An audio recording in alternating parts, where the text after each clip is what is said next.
बिस्मिल्लाहिर्रहमानिर्रहीम। आज के प्रोग्राम के साथ मैं हूं नुसला मलिक।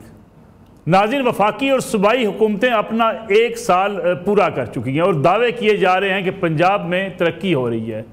तनकीद की जा रही है कि नहीं, पंजाब में आम आदमी को रोज़गार नहीं मिला। हुकूमती दावे अपनी जगह पर, लेकिन कुछ रिपोर्ट्स भी जारी की गई institute for public opinion research ने, जिसमें यह कहा गया है कि पंजाब की कारकर्दगी जो है उससे 62% अवाम मुतमिन हैं, जबकि रोज़गार की अदम दस्तयाबी पर 63% लोग पंजाब हुकूमत से नाराज़ हैं।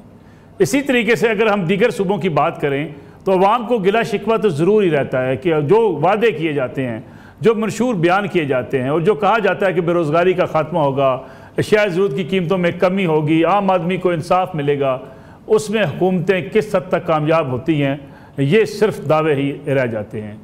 और फिर जो मनशूर अवाम के सामने इलेक्शन से पहले रखे जाते हैं, उसके बाद हुकूमत की तरजीहात भी बदल जाती हैं। और इसके साथ साथ जो लोग अपोजिशन में होते हैं उनका मौक़िफ़ कुछ और होता है, हुकूमत में आके उनका मौक़िफ़ कुछ और होता है। गोया अवाम और हुकूमत के माबैन एक बड़ी खलीज है जो पिछले कई सालों की हुकूमतों के दौरान भी मौजूद रही है। फिर हमारे यहाँ सियासत में एक दूसरे से नफ़रत बड़ी इंतहा पे पहुँची हुई है। अगर हुकूमत अच्छा काम भी करे तो हमने तनकीद करनी है, अपोजिशन कोई अच्छा काम करने की कोशिश करे तो हुकूमत ने भी उसको आड़े हाथों लेना है। तो गोया एक ऐसा चक्कर है जिसके अंदर हम सब घूमते ही चले जा रहे हैं। फिर गिला शिकवा होता है हुकूमत की परफॉर्मेंस के साथ साथ कि जी इस्टेब्लिशमेंट मुदाखलत करती है। अब सवाल ये पैदा होता है कि इस्टेब्लिशमेंट को दावत कौन देता है। इस्टेब्लिशमेंट से पूछें तो वो कहते हैं कि सियासी हुकूमतें परफॉर्मेंस बेहतर नहीं करती, हमें बुलाती रहती हैं, और फिर जब अपनी परफॉर्मेंस ठीक नहीं करती सारा गिला शिकवा हमारे ऊपर डाल देती हैं। यही हाल लॉ एंड ऑर्डर की सूरत हाल का भी है। हमने पुलिस मुनज़्ज़म नहीं की, हमने इदारे मुनज़्ज़म नहीं किए, और हमें अगर ऑपरेशन कहीं करना पड़ता है तो हमें फ़ौज की मदद दरकार होती है। और फिर जब फ़ौज ऑपरेशन करती है किसी दहशतगर्दी के ख़िलाफ़ तो फिर हम फ़ौज से शिकवे शिकायत भी करना शुरू कर देते हैं। इस पर आज के प्रोग्राम में जायज़ा लेंगे। 2 बड़े सीनियर सहाफ़ी मुल्क के हमारे साथ मौजूद हैं। जनाब इसार राना साहब सीनियर सहाफ़ी हैं, तज़कियाकार हैं, बड़े मंजे हुए सहाफ़ी हैं।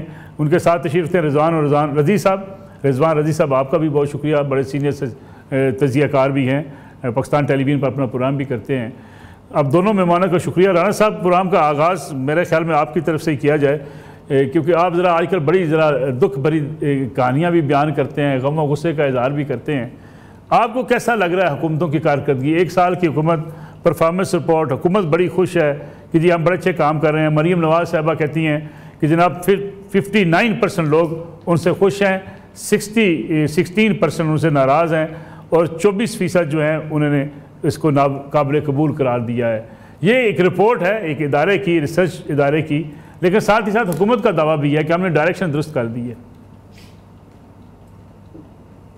अच्छा देखिए मलिक साहब, मैं आपके प्रोग्राम के आगाज़ में ना ये खुदा को गवाह करके कहता हूँ कि मुझे किसी भी सियासतदान से या किसी उससे कोई ज़ाती, तो मेरा उससे कोई है नहीं झगड़ा।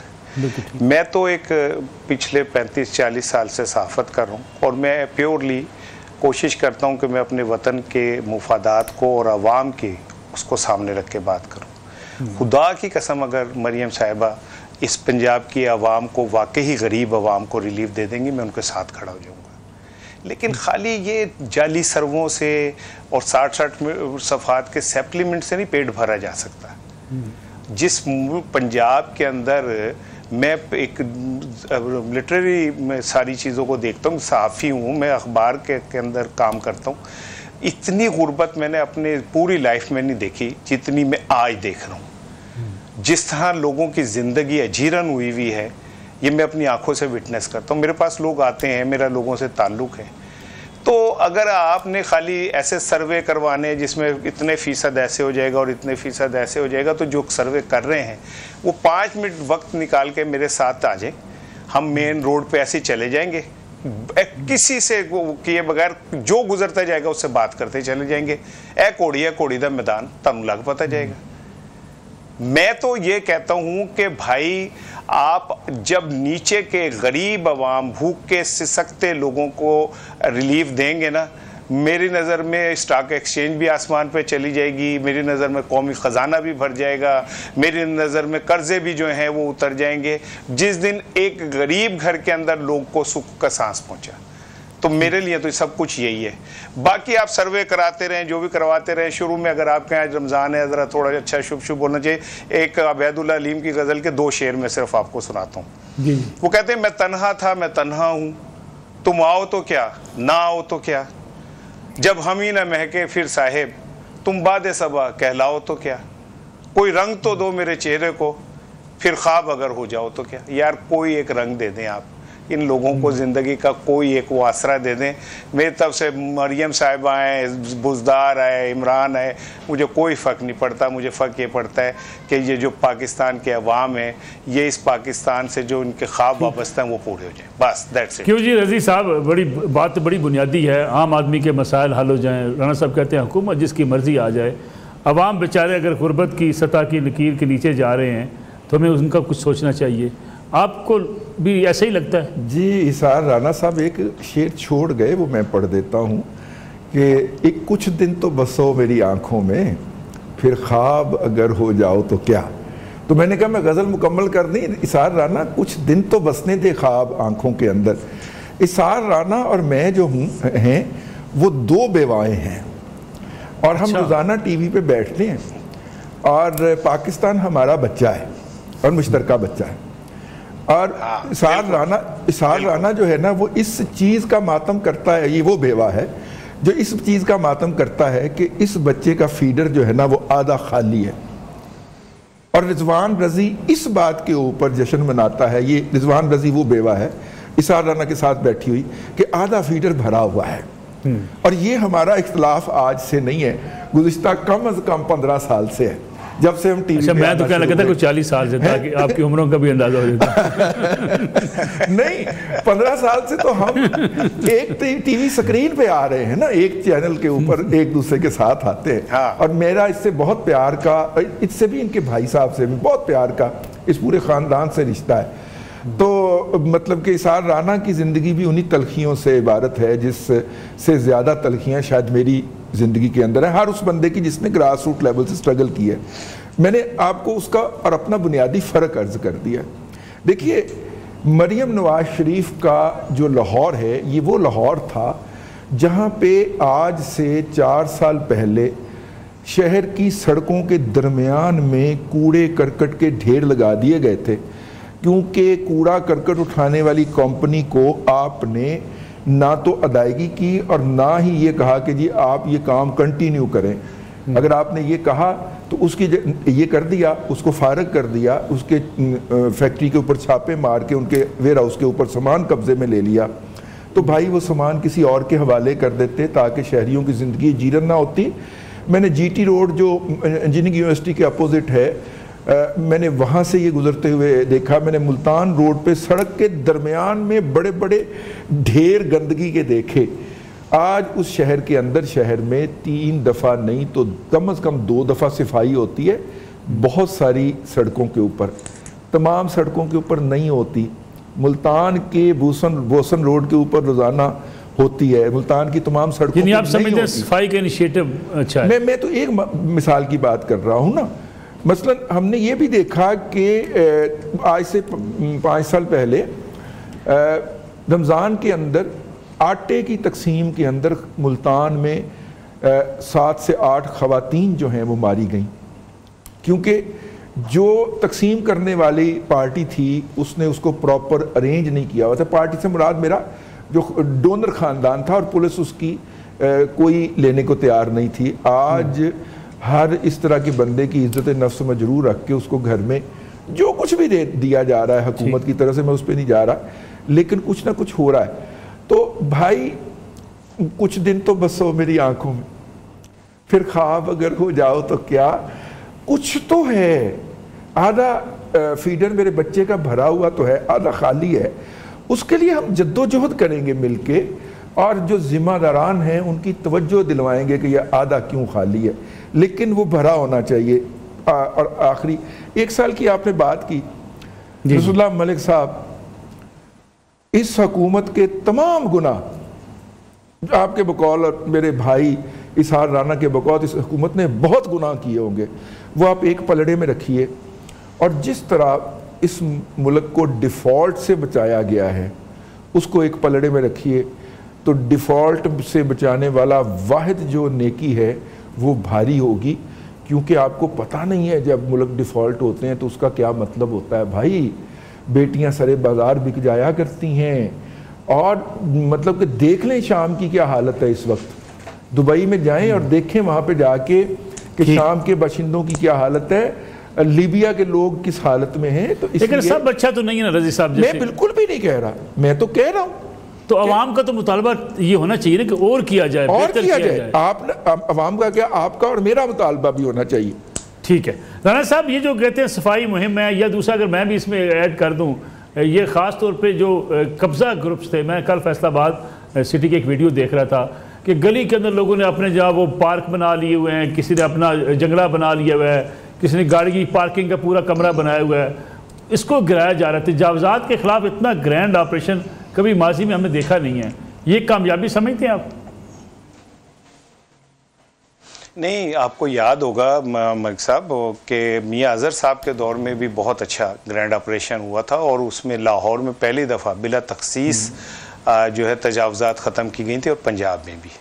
मैंने तो वो चूँकि कवर किया था, लिहाजा मुझे वो याद है कि ये कोई पहली दफ़ा नहीं हो रहा। हाँ, ये ज़रूर है कि जो काम करने वाले हैं वो अगर थोड़ी देर बाद हों तो होने चाहिए। और मेरा जो कहना है वो देखें, अच्छा है अगर ये शुभ शुभ के हम ये बातें कर रहे हैं, ये एक अच्छा मैसेज भी है बहुत सारे लोगों के लिए कि इख्तिलाफात के बावजूद मैं रज़ी से मोहब्बत करता हूँ और शदीद इख्तिलाफात रखता हूँ। मैं तो बिल्कुल एक मिनट स्पेयर नहीं करूँगा अपने नज़रियात में, लेकिन बीइंग ह्यूमन बीइंग रज़ी मेरा भाई है, लव है मेरा। तो ये इख्तिलाफात के जो हुस्न है ये भी हमने इस पंजाब में खो दिया, और जिस तरह लोगों के घरों में छापे मारे गए, पुलिस ने जो टॉर्चर किए, अभी भी कहीं पे वो चार इकट्ठे हों तो जनाब अली जो कुछ होता है वो कोई ढकी छुपी बात नहीं है। सफाई बिल्कुल ठीक है, हुई होगी, लेकिन क्या सफाई रोटी का नेमुल बदल है? क्या सफाई उस बच्चे की भूख का नेमुल बदल है जो घर में खाना कम मिलने की वजह से बीमार पड़ा है, या वो बच्चा जो स्कूल से उठ गया फीसों की वजह से, या वो बच्चियां जो घर में बैठी हैं जहेज की वजह से? ये मैं कोई हवाई बातें नहीं कर रहा, मैं अपनी आंखों से देखी हुई बातें आपसे कर रहा हूँ। और अगर आप कहेंगे तो मैं लाइव उन लोगों के नाम, पते, एड्रेस बता दूंगा। लेकिन राना साहब यहाँ एक सवाल ये पैदा होता है कि इस गुर्बत की जिम्मेदार सिर्फ आज की हुकूमत है, और क्या इसमें अवाम का भी कोई कसूर नहीं है? क्योंकि जब बात की जाती है, बड़े बड़े इस मुल्क के अंदर माफियाज हैं, टैक्स नहीं देते। आपने देखा होगा एक बड़ी बड़ी मार्केटें हैं जहाँ लोग करोड़ों रुपए का डेली कारोबार करते हैं, वो टैक्स देते नहीं हैं। टैक्स चोरी इंतहा पर है, और ज़ख़ीरा अंदोज़ी इंतहा पर है, और जो अशिया ज़रूरत की कीमतें नाजायज़ मुनाफाखोरी वो इंतहा पर है। जिसमें अवाम भी जिम्मेदार हैं कुछ कि नहीं? मलिक साहब फिर आप समझें कि अवाम को ठीक किसने करना है? गवर्नर, और किसे गवर्नर्स कहते हैं? अगर लिबर्टी मार्केट के ताजिर जब उन पे आप टैक्स लेने जाते हैं और वो हड़ताल कर देते हैं और आप लोग उन्हें माफ़ी मांग के और वापस आ जाते हैं, तो ये अवाम का तो कसूर नहीं है, ये तो कमज़ोर हुकूमत का कसूर है। हम तनख्वाहदार लोग हैं ना, हमारे तो पल पल टैक्स कट जाता है, और वो रियासत बिल्कुल नहीं सोचती कि इसके जो जिसका टैक्स काट रहे हैं इसके घर में क्या मामला चल रहे हैं। लेकिन जो तगड़े हैं, जो वो अपने बेशुमार, उनके तो चार्टर्ड अकाउंटेंट हैं, वो कागजात के हेर फेर के अंदर ही सारा कुछ पूरा कर देते हैं। जो ताजिर हैं उनको आप हाथ नहीं डाल सकते, क्योंकि शहर पे अपने हुकूमत करनी है, उनके सर पे हुकूमत करनी होती है, उन्होंने आपके बड़े बड़े बैनर लगाने होते हैं, उन्होंने होर्डिंग बोर्ड लगाने होते हैं, उन्होंने आपको इस्तकबालिये देने होते हैं, वो इलेक्शन के अंदर उन्होंने आप पे पैसे खर्चने होते हैं, फिर डंडी पट्टी आपको वोट भी पड़वाने होते हैं, चाहे ना पड़े, लेकिन उन्होंने रोलर डाल लेना होता है। तो अवाम को ठीक कौन करता है? हुक्मरान करता है। उसके लिए जरूरी है कि हुक्मरान खुद ठीक हो। जब हुक्मरान खुद ठीक होगा, नीचे भी सब ठीक हो जाएंगे। लेकिन जब हुक्मरान भी अवाम को पता हो कि ये मेरिट के ऊपर बना हुआ हुक्मरान नहीं है, तो आप नीचे वाले से कैसे एक्सपेक्ट करते हैं कि वो मेरिट के वो करेगा? वो तो फिर जहां उसका दाव लगेगा वो भी लगाएगा। ठीक है सर, परफॉर्मेंस तो हुकूमत की, ये बात तो दुरुस्त है। टैक्स अगर इकट्ठा नहीं होता हुकूमत नाकाम होती है, अगर इदारे ठीक नहीं होते हुकूमत नाकाम होती है। अगर आप FBR की असर नो जो है उसकी करने की बात करते थे कि रिस्ट्रक्चरिंग करेंगे, उस पर अगर आपने नहीं किया तो हुकूमतों ने नहीं किया। हाँ देखिए, लेकिन फिर उसमें हम एक नई बहस में चले जाएंगे। मैं आपको एक छोटी सी बात बताना चाह रहा हूँ। कुछ चीज़ें ये भी होती हैं, मेरे भाई ने बड़े इनडायरेक्टली बात करने की कोशिश की है, अभी तक इसने फार्म 45 और 47 का जिक्र नहीं किया। क्या दिया तो, मैं अर्ज कर रहा हूँ, वो अभी डायरेक्ट नहीं ना कहा, इनडायरेक्टली कहा, भाई अक्लमंद हो गया। ठीक है, अब मसला ये है, मैं आपको पिछले दिनों हमारे एक मज़ाहिया प्रोग्राम के एंकर जो कि पाकिस्तान से चले गए हुए हैं, क्योंकि एक टीवी चैनल के हवाले से उनके ख़िलाफ़ कोई तहकीकात वगैरह थी, तो मतलब वो ऑडिट वगैरह हुआ था, तो उसके उनके ज़िम्मे कोई करोड़ों रुपए निकल आए थे, कोई 85-86 करोड़ रुपए। तो उन्होंने कहा कि आज़ादी इजहार का परचम उठाने का इससे बेहतरीन तरीका कोई नहीं है कि वो फौरी तौर पे कहें कि मेरी जान को ख़तरा है और दुबई मुंतकिल हो जाए।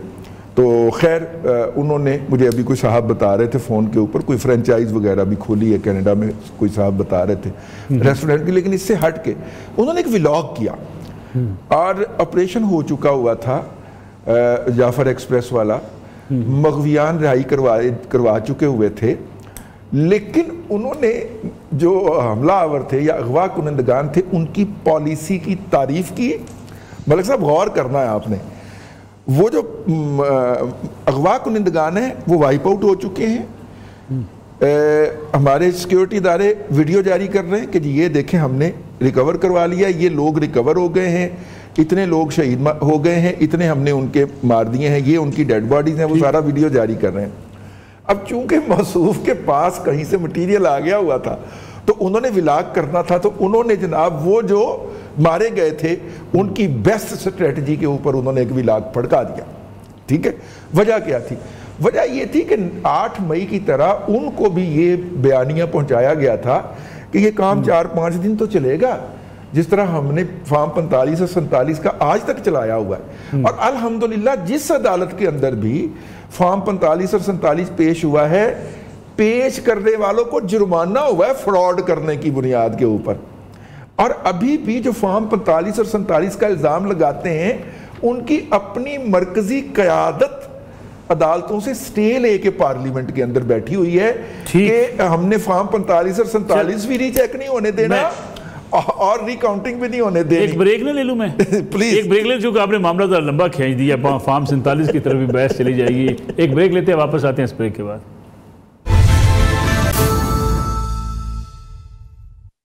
प्रोग्राम एक बार फिर खुशामदीद। राणा साहब, पहले तो ये जो रजी साहब ने बात फिर छेड़ दी फार्म 47 की, वो कहते हैं जो लोग अपने केसेस लेकर गए उनको जुर्माने हुए, मरकजी लीडरशिप स्टे ऑर्डर ले लेती है। दूसरा, जाफर एक्सप्रेस पे जो कुछ हुआ, ये अगर मगर हम दहशत गर्दों के खिलाफ भी अगर करेंगे, उस ऐसे मौके पे करेंगे और सोशल मीडिया पे अपने ही इदारों के खिलाफ कंपेन चलाएंगे, तो इस इतनी बड़े नासूर दहशत गर्दी का मुकाबला कैसे करेंगे? देखिए, बात यह है, मैंने पहले फार्म 45 पे बात करनी थी, लेकिन ये बड़ी इंपॉर्टेंट चीज़ है। इसमें मेरी कोई दो राय नहीं है। हम अपने इदारों के साथ खड़े हैं दहशत गर्दों के खिलाफ, और जो पाकिस्तान के ऊपर बुरी नज़र डालेगा, वो कोई भी हो, कहीं से भी हो, एक रत्ती बराबर मेरे दिल में उसके लिए मोहब्बत या हमदर्दी नहीं है।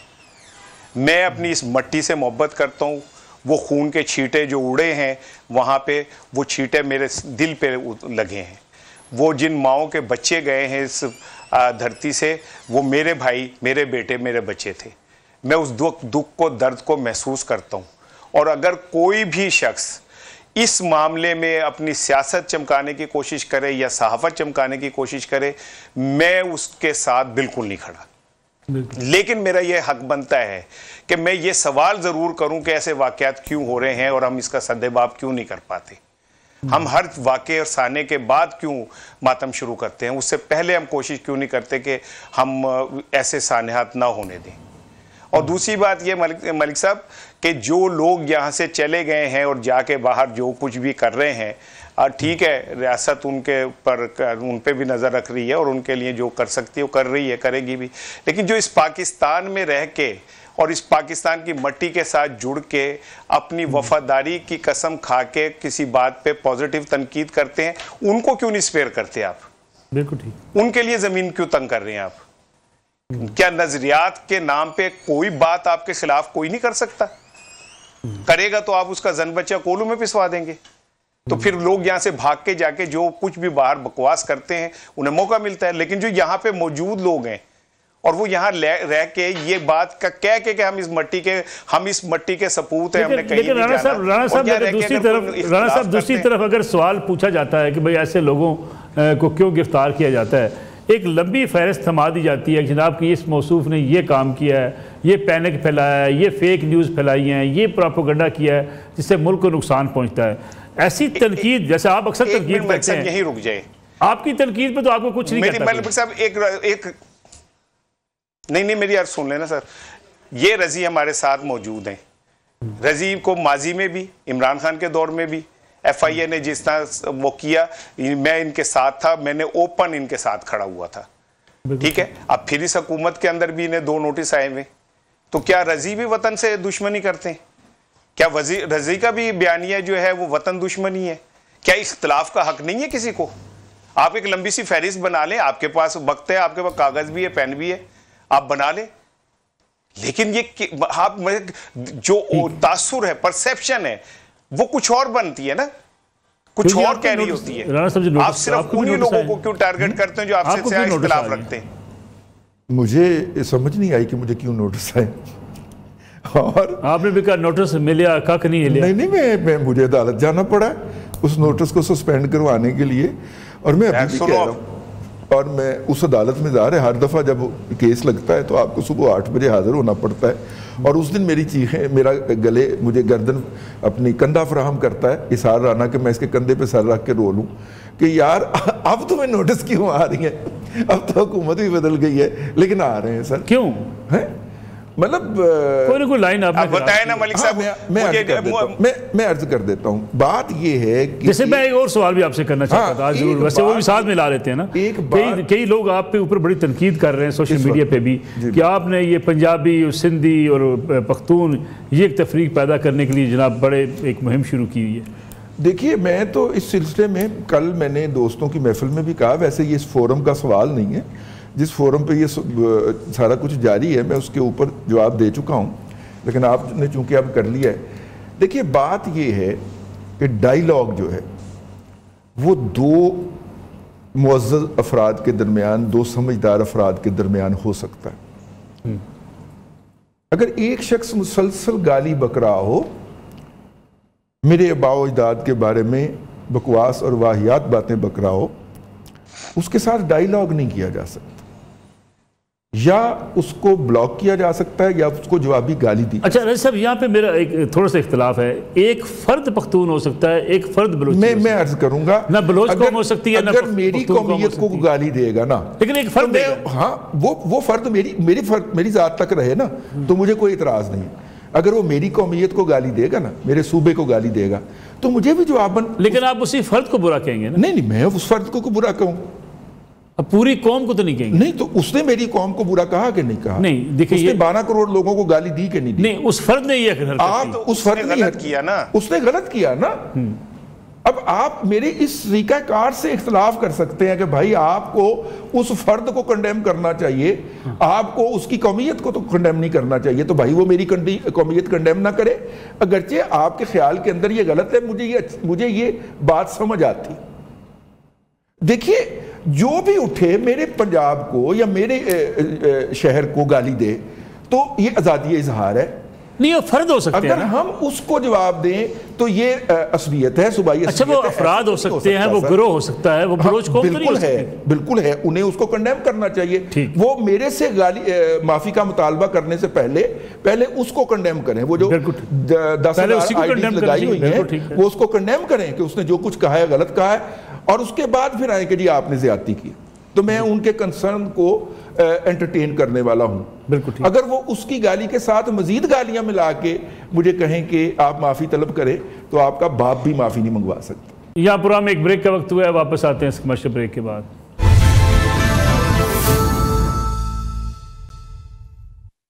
पूरा में एक बार फिर खुश आमदीद इसार राना साहब, ये जो हम तअस्सुब दोबारा से एक दफ़ा फैलाने की कोशिश की जा रही है, कोई फर्द पख्तून, एक शख्स बुरा हो सकता है, एक पंजाबी बुरा हो सकता है, एक बलोच बुरा हो सकता है, किसी कौम को तो हम कह नहीं सकते।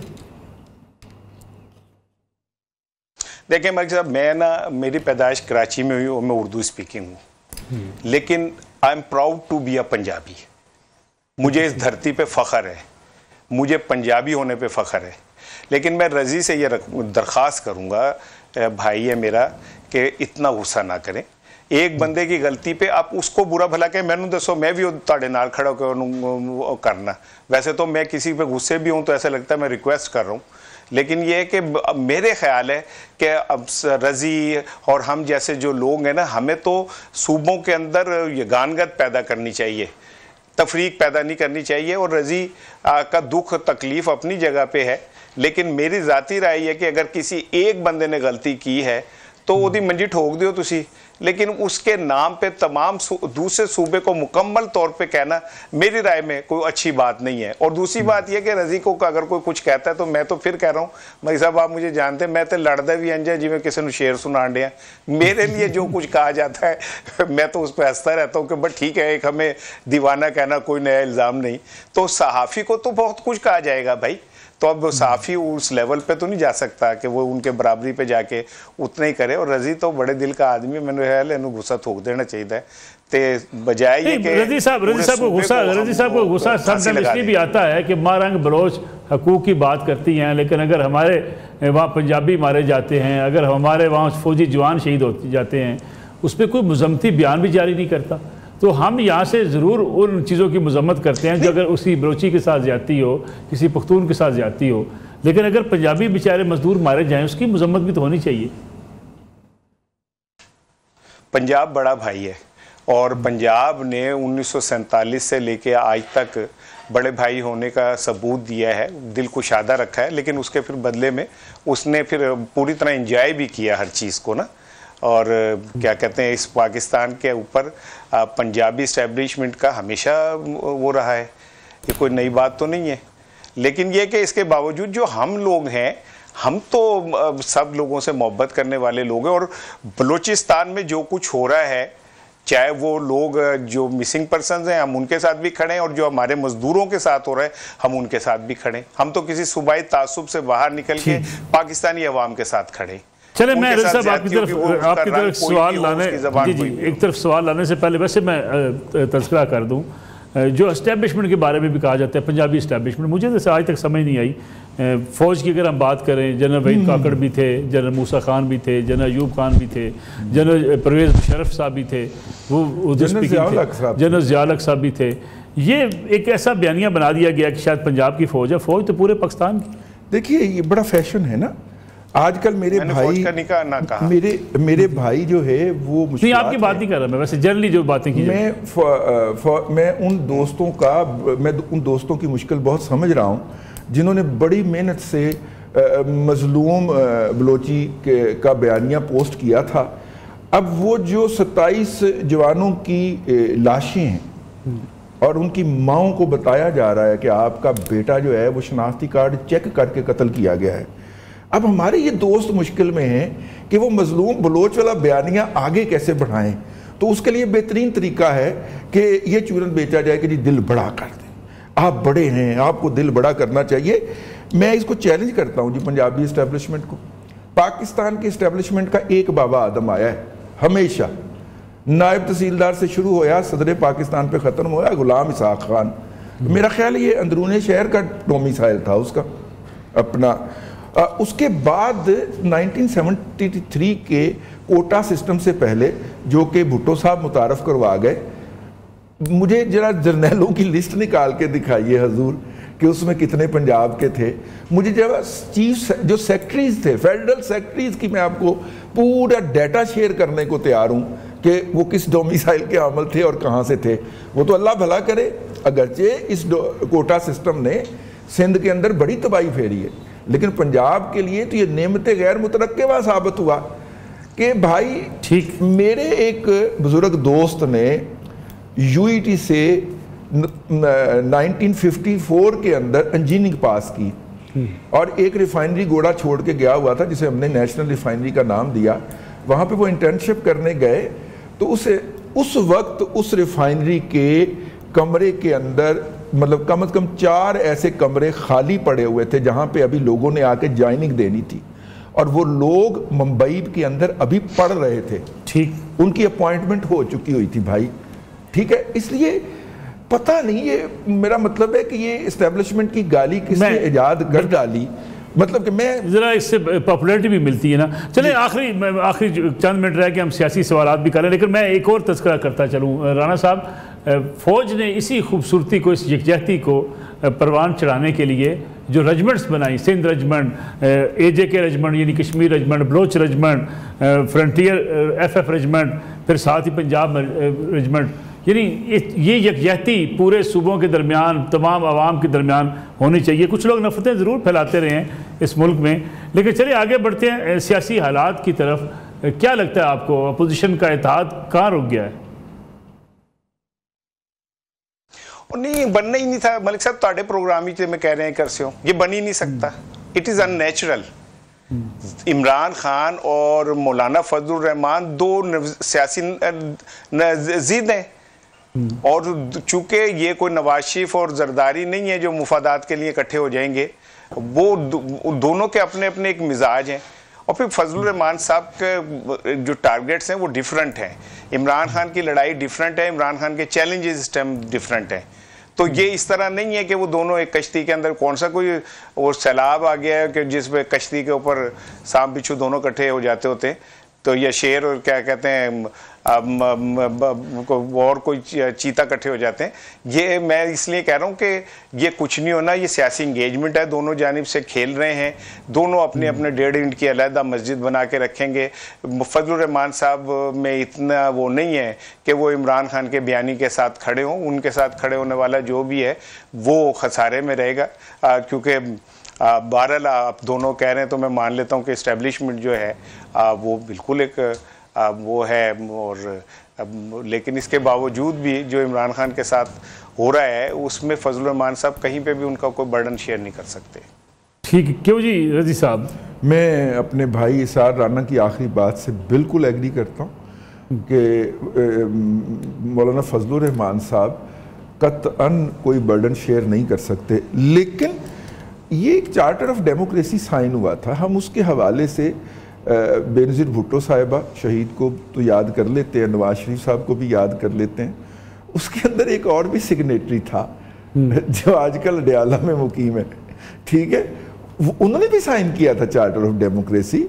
तो जब उनको बाद में उनको अच्छी राइड मिल गई वो उसकी तरफ चले गए, लेकिन चार्टर ऑफ डेमोक्रेसी के वो ओरिजिनल सिग्नेटरी थे। सिर्फ एक कुव्वत थी सियासी, और वो थी मुत्तहिदा कौमी मूवमेंट, जिसको चार्टर ऑफ डेमोक्रेसी के उस फंक्शन में मदऊ नहीं किया गया, बाकी को बुलाया गया था। मैं ये समझता हूँ डेमोक्रेसी भी अपनी अपनी है ना जी। हाँ, डेमोक्रेसी भी अपनी अपनी। मौलाना फजलुर रहमान साहब और जनाब खान साहब के दरमियान ये मसला नहीं है कि वो एक दूसरे का, मेरा मतलब है कि जिद हैं। असल में मसला ये है कि खान साहब ने जब से उनकी नई जो सियासी ज़िंदगी है उसका आगाज़ हुआ है, तब से खान साहब ने आज तक किसी के साथ स्टेज शेयर नहीं किया। अगर ये कि अपोजिशन का स्टेज भी शेयर करने को तैयार। अगर आपको याद हो तो ताहिरुल कादरी साहब अलग अपना मेला लगाते थे और इमरान खान साहब का स्टेज अलग होता था, हालांकि गए दोनों इकट्ठे थे डी चौक के अंदर। अगर इमरान साहब की बात दुरुस्त है, फिर कुछ नहीं होने वाला, कोई मतलब फिलहाल रिजवान रजी साहब, इसार राना साहब, दोनों मेहमानों का बहुत शुक्रिया। नाज़रीन, ये आज का प्रोग्राम था। अगले जुमे रात 10:02 पर आपसे दोबारा मुलाकात होगी। इजाज़त दीजिए, अल्लाह हाफ़िज़।